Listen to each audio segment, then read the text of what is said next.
उत्तराखंड से सवाल पूछना चाहता हूँ। अंकिता ने तो बलिदान दे दिया, लेकिन उत्तराखंड भाजपा को दंड कब देगा? वीआईपी तो भाजपा का ही, उसकी सेवा में चली गई होती, आज जिंदा होती। किसी का सम्मान सुरक्षित नहीं। लोग भाजपा को दंडित करना चाहते हैं। महंगाई, भ्रष्टाचार, बेरोजगारी विकल्प के रूप में लोग उनको कांग्रेस दिखाई दे रही।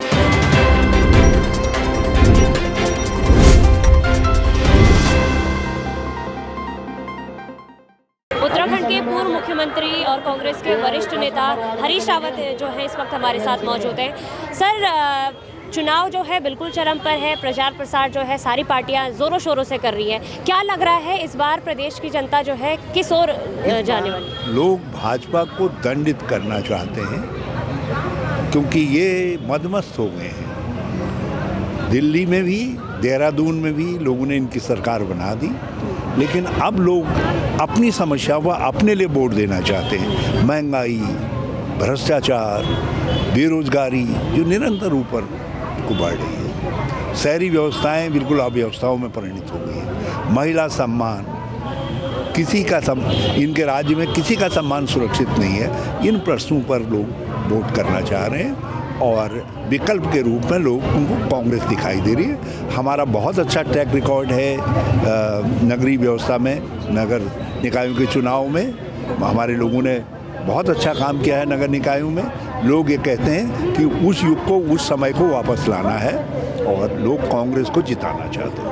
सर, ढालवाला में जो है आप जितनी भी समस्याएं हैं उसको लेकर क्या जो है कांग्रेस आगे सोचती है अगर जो है उर्मिला राणा जी को चुना जाता है? साफ तौर पर कहा है लोगों से, चाहे यहाँ पर सीवर प्लांट वाला हो, चाहे यहाँ जो पानी के भराव की समस्या वाला हो, चाहे यहाँ की पार्किंग की हो, चाहे नौजवानों के खेल के मैदान की हो या दूसरी समस्याएं हो, मैंने कहा है कि उर्मिला जी जब ओम गोपाल की सरकार बनेगी तो हम इन सब कामों को बहुत प्राथमिकता से हल करवाएंगे।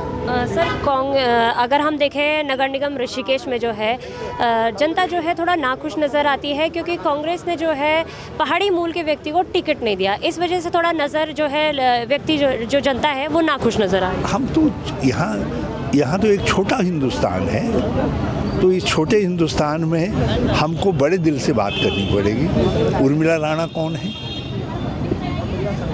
और एक के बाद एक देखिए ये कौन है।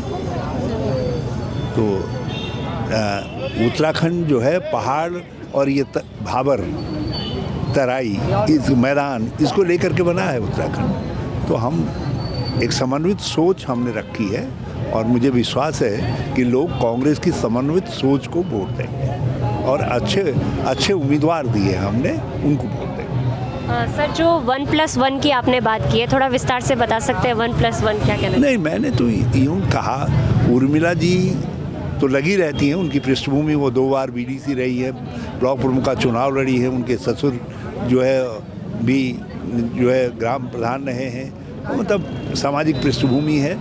और ये इत्तेफाक है कि जो उनके पति हैं प्रदीप राणा जो है वो एक समाज सेवक हैं, गरीबों की मदद में रहते हैं निरंतर। मुझे भी कभी किसी गरीब की अर्जी वर्जी मिल जाती है तो मैं प्रदीप राणा के पास भेजता हूँ। और यहाँ जब मैंने उस बात को कहा कितने लोग, तो सब ने सर हिल रहे थे, दूर तक सर हिल रहे थे लोगों के कि हाँ प्रदीप राणा के पास जाओ तो ये लोगों की मदद के लिए आगे आता है, उनको उनकी मदद करवाता है। तो इसलिए मैंने यूँ ही कह दिया 1+1। लोग तो उर्मिला जी के व्यक्तित्व को देंगे और इनका व्यक्तित्व निश्चित तौर पर कर्मनिष्ठ महिला का व्यक्तित्व है और उसको लोग वोट देंगे। सर, एक आखिरी सवाल, अंकिता हत्याकांड जो है उत्तराखंड का एक ऐसा विषय है जिसे हर व्यक्ति जानता है, किंतु अभी तक जो है वीआईपी का नाम जी। अब तो मैं उत्तराखंड से सवाल पूछना चाहता हूँ कि आखिर अंकिता ने तो तुम्हारे स्वाभिमान की रक्षा के लिए अपने प्राण दे दिए। यदि वो वीआईपी जो भाजपा का बड़ा नेता है उसकी सेवा में चली गई होती, आज जिंदा होती। उसने अपने स्वाभिमान को नहीं गिराया जो उत्तराखंड के नारी के स्वाभिमान का प्रतीक था। तो अंकिता ने तो बलिदान दे दिया, लेकिन उत्तराखंड भाजपा को दंड कब देगा? क्योंकि ये वीआईपी तो भाजपा का ही है, उसी को बचाने के लिए सारा प्रपंच हुआ है, उसी के लिए रिजॉर्ट तोड़ा गया, इसीलिए उसमें बुलडोजर चलाया गया, इसीलिए वहाँ आग लगाई गई, इसीलिए सीसीटीवी कैमरे जो है वो तोड़े गए। ये सब चीज़ें हैं जो चीख करके कह रही हैं। कि वहाँ क्या हो रहा था करके। और ऐसा करने वाला भाजपा का नेता था, उनका राज्य मंत्री था, उनका मंत्री का दर्जा दिया था। आपकी इस पर क्या राय है, हमें कमेंट कर जरूर बताएं। इसके साथ ही आप हमारे YouTube चैनल को सब्सक्राइब कीजिए। आप हमें Facebook, Instagram, Twitter पर फॉलो भी कर सकते हैं और संवाद 365 के साथ एक क्लिक में जुड़ने के लिए डाउनलोड कीजिए संवाद 365 ऐप।